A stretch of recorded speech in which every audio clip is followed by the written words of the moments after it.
ஆள் பாக்குறதுக்கு பதுமானமா இருக்கா. இங்க பாரு, பின்னாடி இவ்வளவு பெரிய ஜன்னல் வச்ச ஜாக்கெட் இங்க பாரு, இங்க பாரு. இத போட்டுக்கிட்டு கடகடையா போய் யதார்த்தமா அங்க விக்கிற பதார்த்தத்தை வாங்கி திங்கிறா.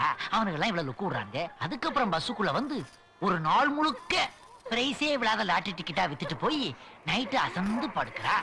அந்த அசதி வேற ஒருத்தனுக்கு வசதியா போச்சு. எடுத்து என்ன பிரயோஜனம்? வண்டி இப்ப வழி தெரியாமல நிக்குது. யாரா இருக்கும்? ஒருவேளை நம்ம ஹோட்டல் பாயா இருப்பானோ? சச்சா, பாய் கேர்ள்ஸ் விஷயத்துல ரொம்ப டீசென்ட்பா.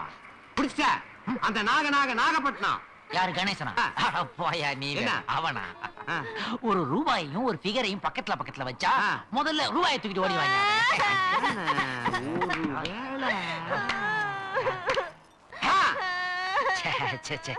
ஜென்டில்மேன் குஞ்சுமோ. எதுக்கு நமக்குள்ள மறைச்சு மறைச்சு பேசிட்டு நாம மறைக்கலாம்? வயிறு மறைக்குமா? 3 மாசம் ஆனா ஊருக்கே தெரிஞ்சிருமே. அதானே சரோஜா, நேரடியா கேக்குற, உன்னை கெடுத்தது யார்? அப்ப யாரும் இன்னும் உன்னை கெடுக்கலையா? என்னடா இது, எப்படி கேட்டாலும் அடிக்கிறா?